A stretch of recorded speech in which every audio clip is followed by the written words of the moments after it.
Oh boy, the last few minutes, the tide seems to be turning slightly because 129 good for use one. of the word turning. Yeah, because 129 for 1 it was when the lunch break ended. Only 59 runs have come for the loss of 1 wicket, and that 1 wicket came just at the stroke of tea. Would have been a lot more than 1 wicket because that last over, Virat Kohli was not able to deal with whatever Lyon was serving him. Exactly. I mean, Nathan Lyon first bowled a quicker ball, Kohli stabbed it, and luckily it fell short of Peter Hanscom. But Virat Kohli then, with a straighter delivery which luckily bounced, Kohli missed it. He was beaten. And in the last ball, luckily he played it with soft hands. The Otherwise ball, it could have gone to the slip. Steve Smith at slip.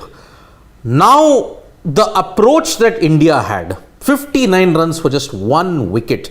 Shubman Gill, a brilliant century. Yes. But questions need to be asked about India's approach.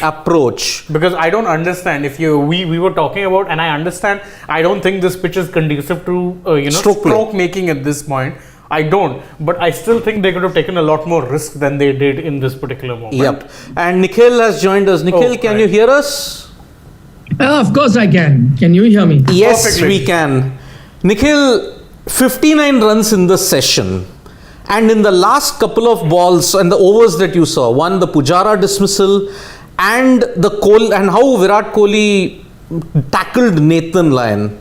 Do you think Australia now hold the edge? No. I don't think so. I think yes, the fact is that India still have to get about close to 300 runs to at least level with Australia. But they've taken it below 300 in the 290s. I think mentally that's a big relief. So I think you look at all 100-run targets. The next would be to take it below 200 or sorts. But I think you're still in driver's seat. I mean, take a look at where Australia were at this stage. I think India are better than them at 188 for 2.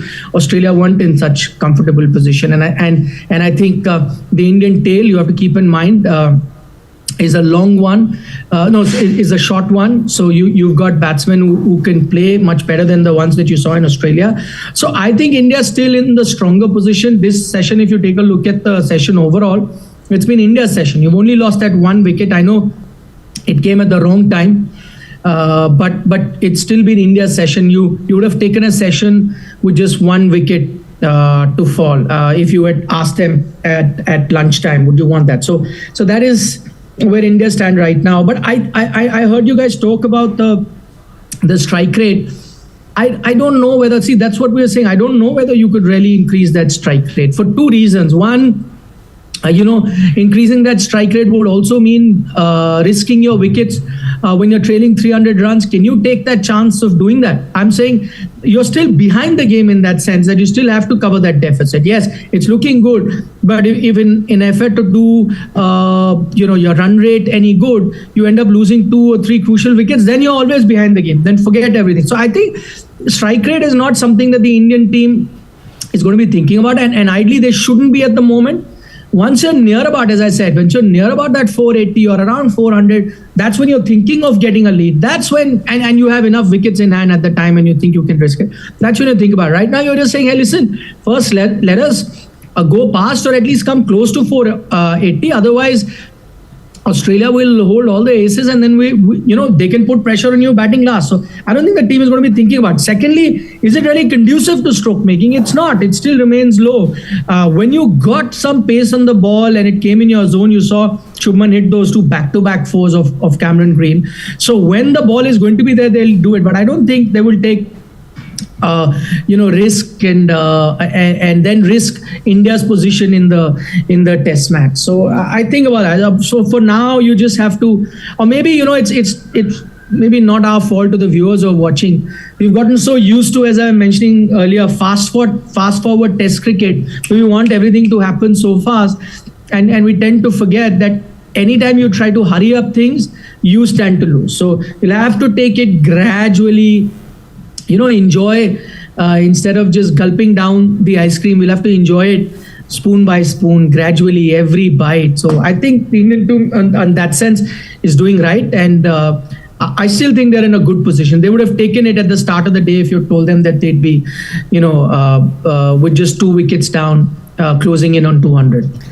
Yeah, I mean, even if you have to look at it, not conducive to stroke play, let me just add to that. But the captaincy by Steve Smith in the second session was far better than the one that was in the first session. True. 2 unconventional short cars, also 2 unconventional short mid wickets. So that what would happen? They would normally play it in the air. Now that was not happening.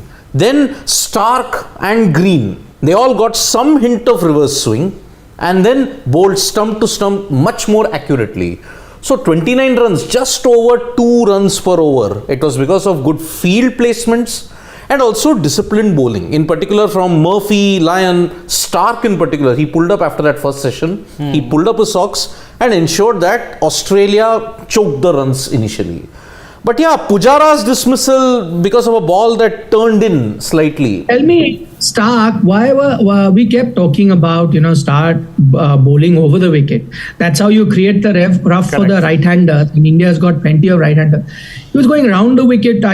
Maybe he was trying to look at that angle, bowling stump to the right-handers batting, and maybe thought that was a good chance for him to get a wicket. But I mean, frankly, if I was captain, I see no chance of Stark getting a wicket here. Unless, as I said, big blunder, which ball's doing nothing for him. Unless a big blunder by the batsman. So if I know that Stark is not going to get me a wicket, then how do I use Stark to give breather to my spinners, and to the other thing is to create that rough for the right-handers, and for that you need to bowl him over the wicket. So I was surprised that he came round. Of course, he then went again back over to the wicket. Then went over. Yeah, but that round also was just a waste of effort while he was going there. But I think better sense in that sense. Yeah, I think obviously in that sense also, because you saw when Green was bowling, he had a lot more control. In fact, towards the latter parts of the session, he was getting the ball to reverse swing. Yeah. Interestingly, because he was getting some very good reverse, whereas I think Stark was not quite able to generate the same kind of movement. So off day all around for Stark, really. Yeah, I mean, he was missing his line, he was missing his lengths. Okay, when he switched to over the wicket, he seemed to have a bit more control.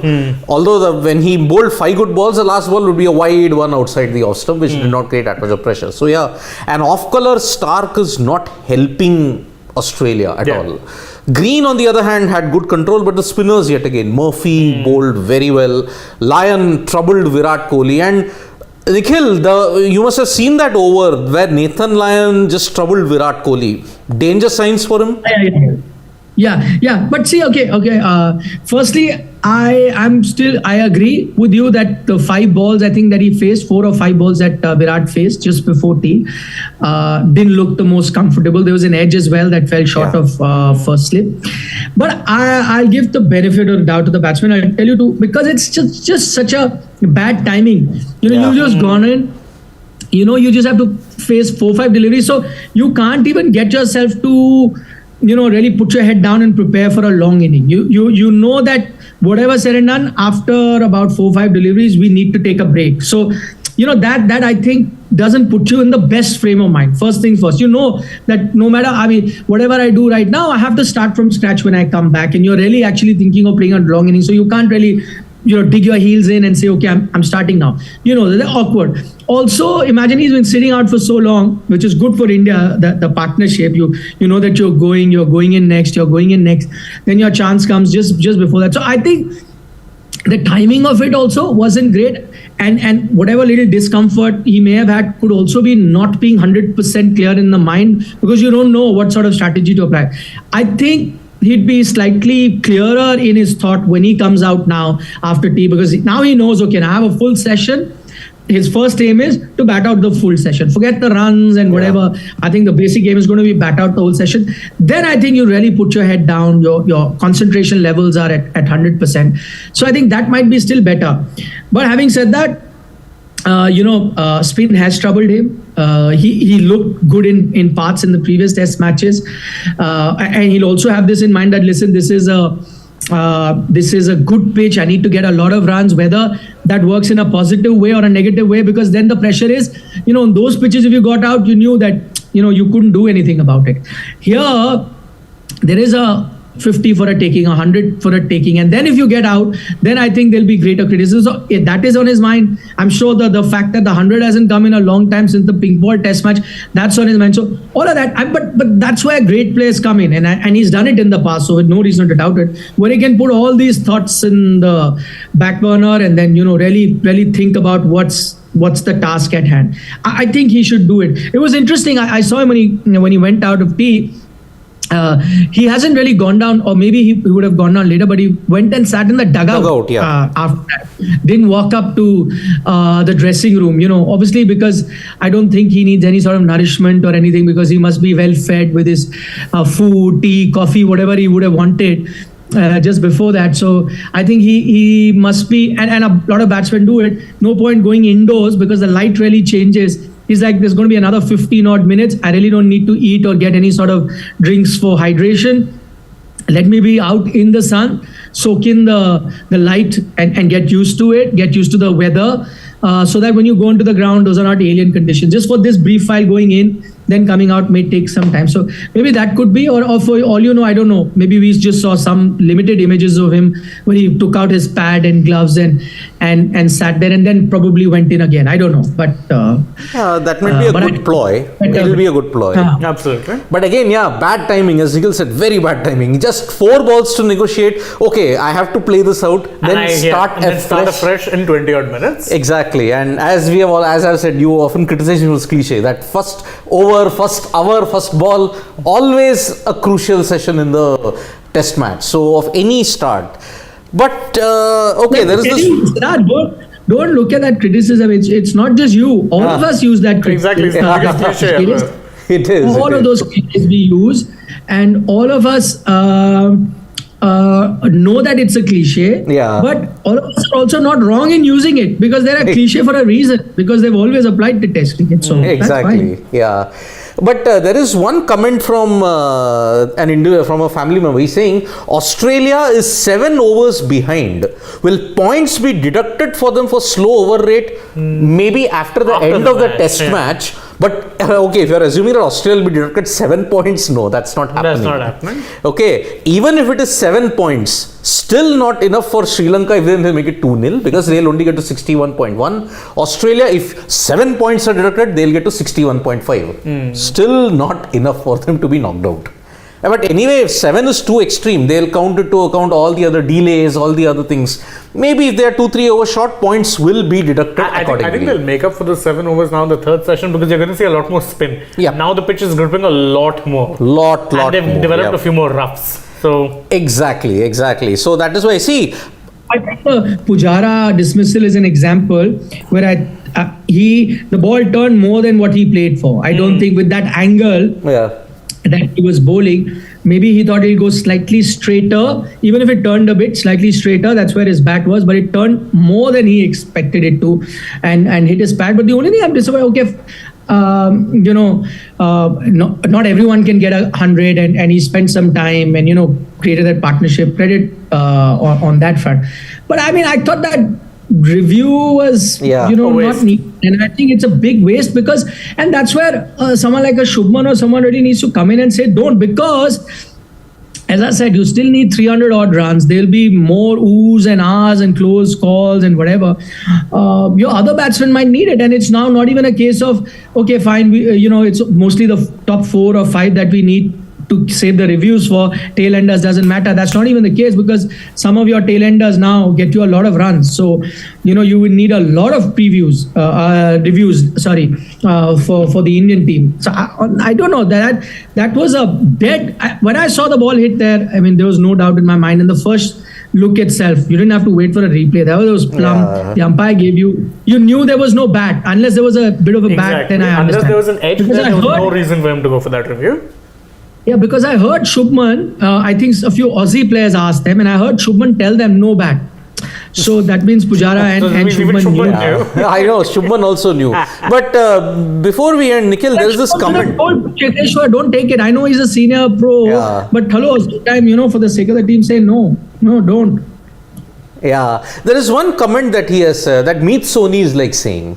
He's saying, I am not at all happy with Pujara's innings. On a nice wicket, he's played too many dot balls and he wasted a lot of time.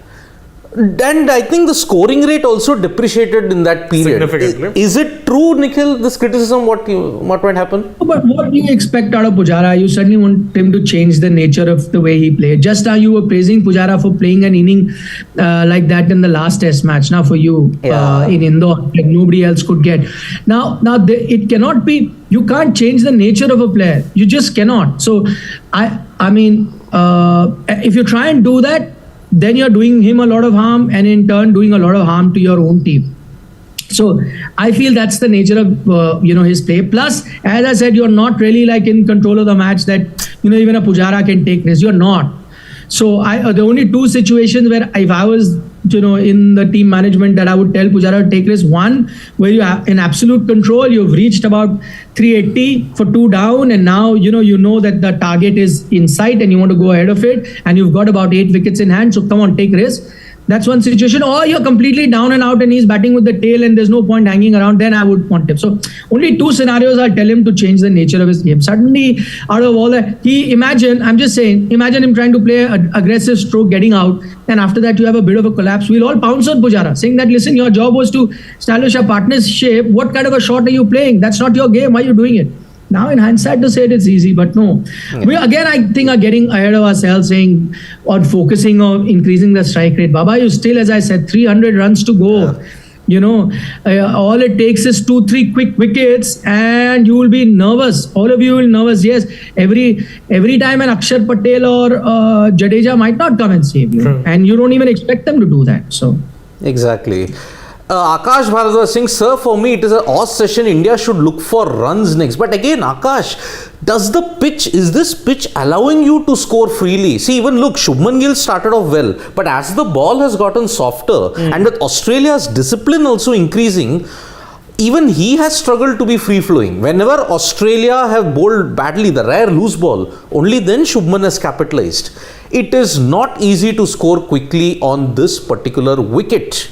That is the problem. So everybody will have to bide their time, and if you expect 4.5 we should increase, this pitch will not allow you to, because already it is a kind of a sluggish wicket, low bounce, it's offering a bit of turn now.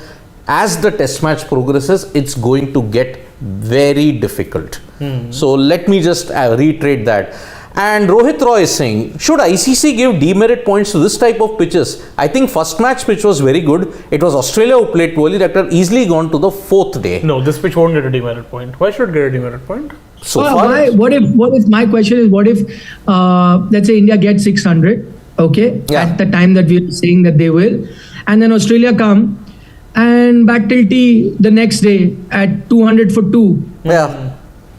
Then what do you do? Then yes. Then I think it will still be on a below average rating. Yeah, probably not demerit point, but a below average rating for sure. I don't think that'll be fair. I don't think that'll be fair, because if your criteria for giving demerit points is that if it's not even, then then this is also not even. If provided the match goes the way I'm saying it does. Yeah. If it doesn't, and you have all the excitement at the towards the last session of day 4 and a lot of fun on day 5, maybe not then. But I'm saying if it doesn't, if it stays like this, and India gets 600 and Australia get 200 for 2, and then bring India in just for one session just to see, and India finish that session with 80 for 1, then what do you do? They declare. So then I think again it will be uneven. It will be, yeah. Okay, so we are about to begin in the next 1 minute. But Nikhil, before leaving, do you agree with this statement that Vivek Yadav has made? I think the winning intent is missing. You are not going for a win if you are scoring 15 runs in 17 overs. You tell me, Siddharth. I mean, I'm saying win. And you think about the win when you are first saved the loss. Yeah. And you say that, and I'm telling you, we don't run the risk. We can shoot our mouths off, right? Do this, do that. Yeah. We don't run the risk. But imagine the guys there, because if that approach backfires, you know how much criticism is going to happen or is going to come their way, and you and I will only do it, and all our subscribers who are joining us will do it. So it's easy for us, nothing at stake, no skin in the game. We can sit on the outside and demand what we want or what excites us or what we want to see. But for them, that luxury is not available. Yes, ideal scenario, you would want that. But there is a downside to it. Are you ready to risk that? At the moment, I don't think so. Maybe there will be a moment for it. But we're still a fair distance away from that. Niraj Rules has an interesting point. He's asking that will India's approach change if Sri Lanka somehow end up winning the test? Too late to change. Exactly. Exactly. Too late, because see, You that had to test change match, now. you had to not even consider that option. Play to your strengths, play with confidence. And you didn't do that in Indore because technically you are found wanting on a ranked turner. Here, because the pitch has become so sluggish, but although see, this is a typical Indian subcontinent deck. Yeah. And let me reiterate that it's not that we are changing this thing, oh, the pitch has now become bad. In fact, now you've actually gone back to the truer nature of pitches you'd get in the subcontinent. Exactly. Now, because Australia batted out close to 2 days, now India will have to bat out well in the next 2 days. Simple, India is batting for one more day, and hopefully if they can get a lead by that time, then you'll increase the scoring rate. Yeah. That's it. Now you have to fight for survival, get say 40-50 runs close, and then try and accelerate. Absolutely. Now it is not happening. So, tea session, Nikhil, what's your prediction? Do you see Virat doing well, or you see Australia getting some breakthroughs? Close call. I would reckon I think you're going to lose 1 wicket minimum in this session, but I'm not sure whether that will be Shubman or Virat. But 1 for sure, could be even 2.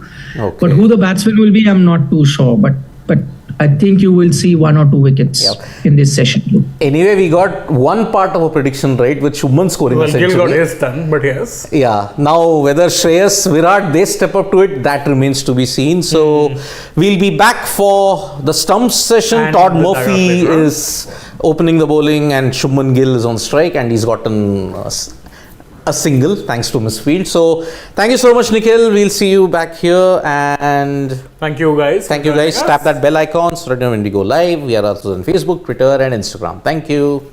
Bye bye.